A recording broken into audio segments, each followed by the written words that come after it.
Hi, my name is Gord Lindsay, and the Jewish festival of Passover is coming up, and the central action we have, many central actions, is the reading of the Haggadah at the Seder.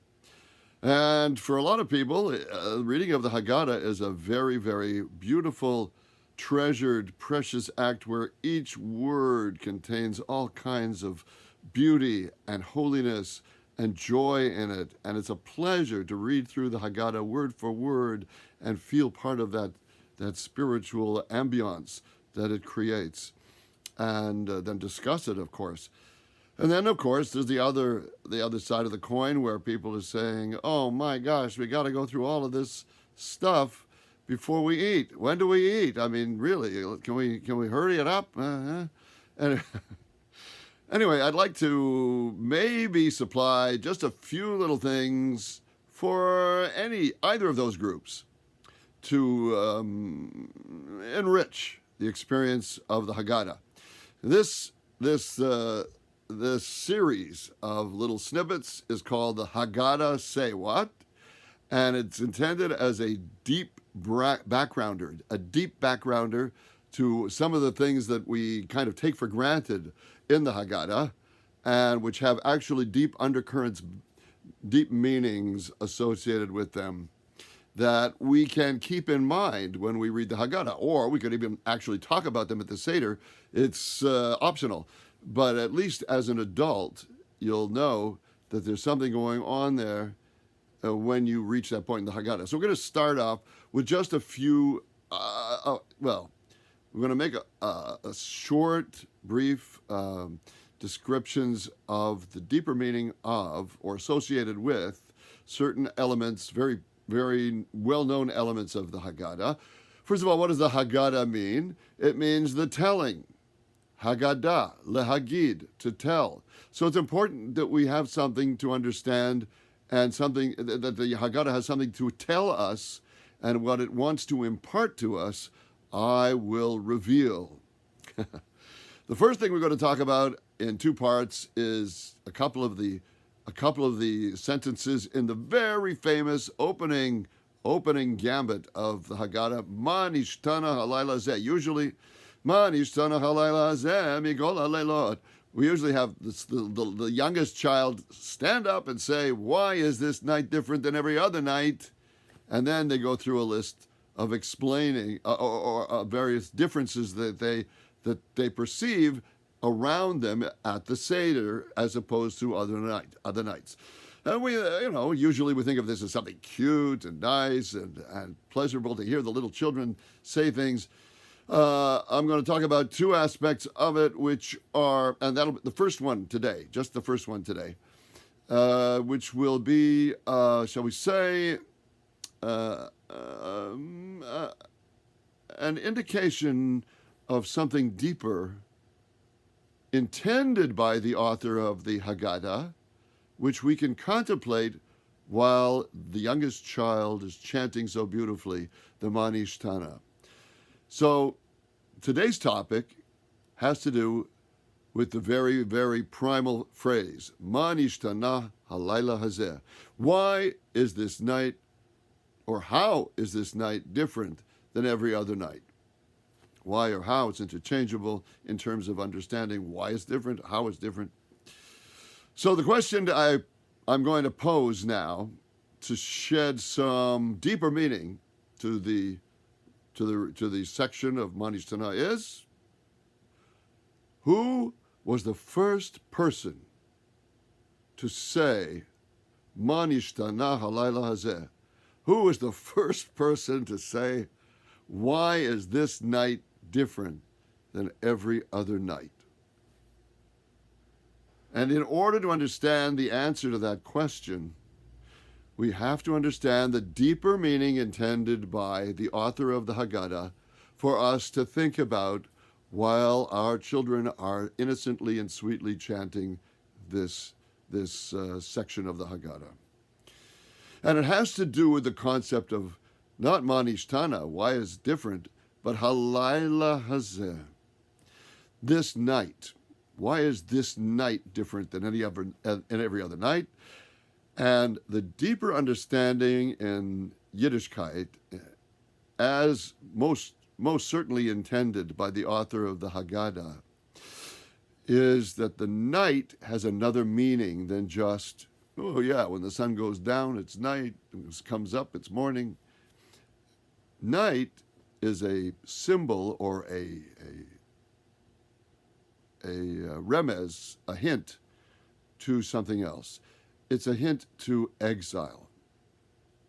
The concept is very simple, but it is very, very well known in tradition in the study of Yiddishkeit, Judaism, and that is that when the Beis Hamikdash, when the Holy Temple is standing, that's the day.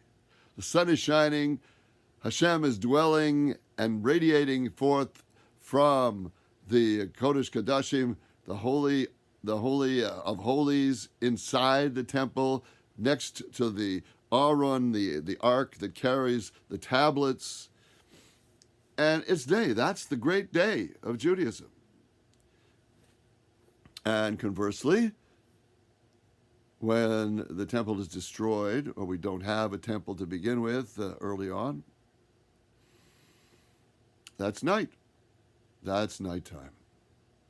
Now, there is a correlation in terms of nighttime as to when it begins, and it usually begins with, in our era and in the previous eras, when the temple is destroyed.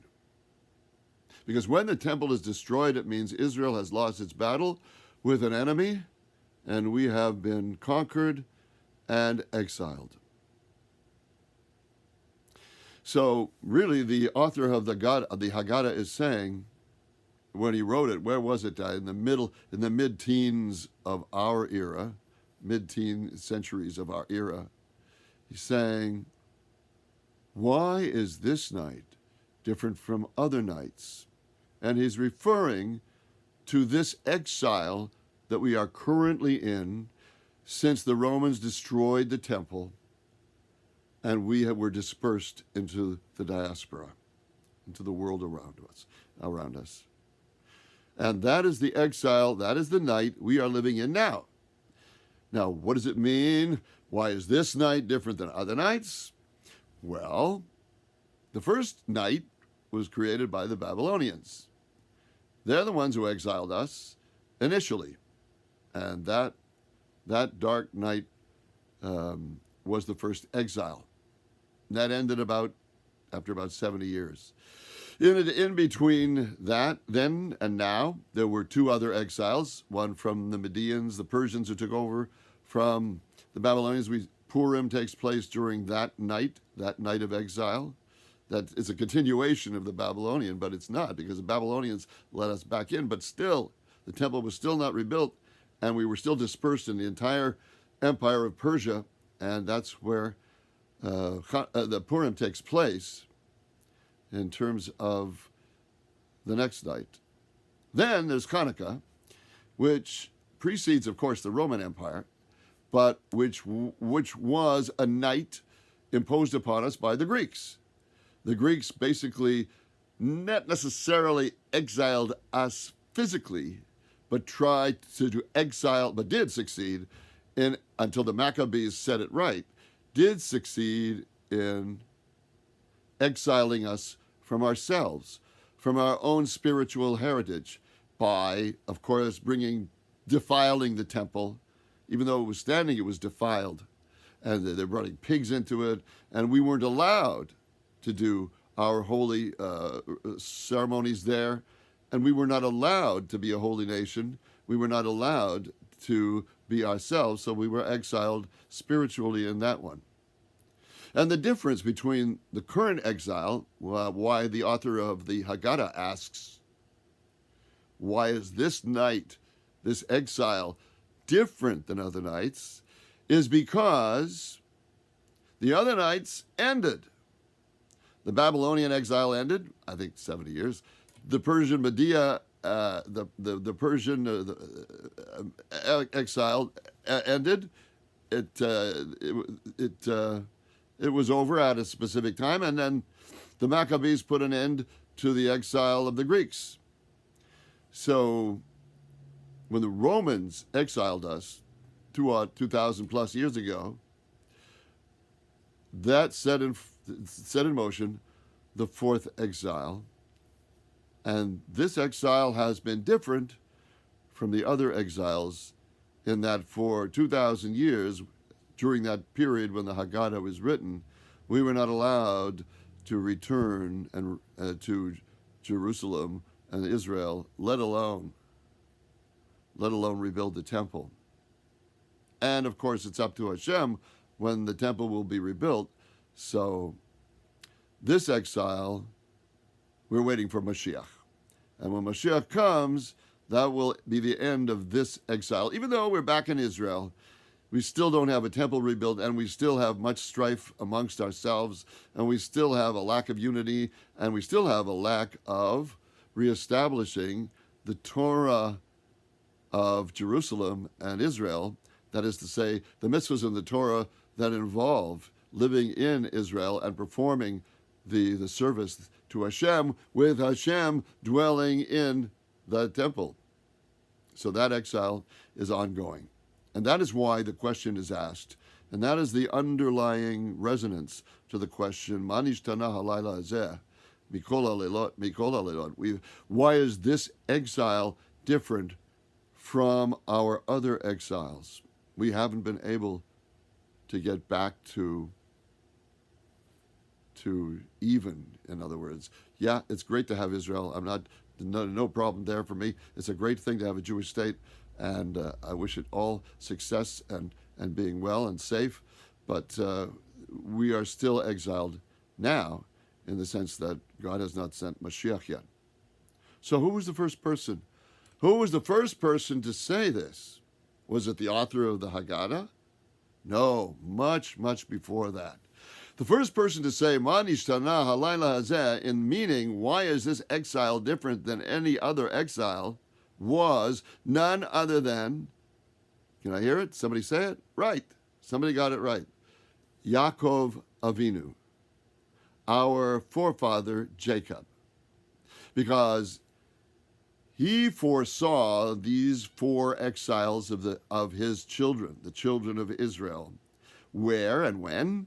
In his famous dream of the ladder. Sulam Yaakov, Jacob's ladder, they call it.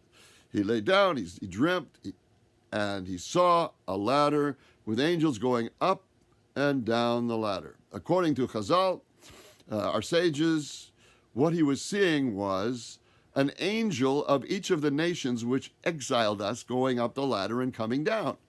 He saw the angel of Babylon going up the ladder and coming down. He saw the angel of the Persians going up the ladder and coming down. He saw the angel of, the guardian angel, or Sar they call it. It was that angel of the Greeks going up and down. Then he saw the Sar Esav, the angel controlling Esav, Jacob's brother. And he saw the angel going up and up and up the ladder, and up and up and up the ladder, and up and up and up the ladder, and he did not see it coming down. So his question, which he, according to the Medrash, asked Hashem, was, why is this exile, the one from Esav, seemingly never ending? He saw what we see. He saw what we see. We see now an exile which has, I don't know, it's up to Hashem really when it's going to end. But it seems there's no end in sight at the moment. Where is the base? Yeah, we could always say Mashiach is coming today and it's going to be rebuilt today. But then today comes and it doesn't happen. And so there's the angel of Esav is still going up. We're still in the exile of the Romans. And the Romans they came from Edom, which were the people of Esav. So we're still in the exile of Esav even today. And that question that Jacob asked, why is this night, why is this exile of Esav seemingly never coming down? Why is that angel never coming down? Why is this night different from the other exiles which ended? According to Chazal, the Medrash, Hashem actually did answer Jacob and told him when it would end. And he wanted to impart this knowledge to his children on his deathbed, But Hashem blanked his mind, and when he wanted to tell them when Mashiach would come, he couldn't. And that's it. That's the first deeper understanding. While an innocent, pure little child is singing, "Why is this night different than other nights?" we adults started to think, yeah, this exile has been a long, long, arduous one. We've been through tremendous amount of suffering. Why is it so different than the other exiles? And we hope to Hashem, as we say at the end of the Seder, Shana Abba Yerushalayim, every time we sit down at the Seder and we say, why is this exile different from other exiles? We say, shine it's time, maybe, for this exile to end. And that concludes the first. I'll try to make the others shorter, about the Haggadah. The Haggadah say what? What is the deep background of some of the things we read in the Haggadah?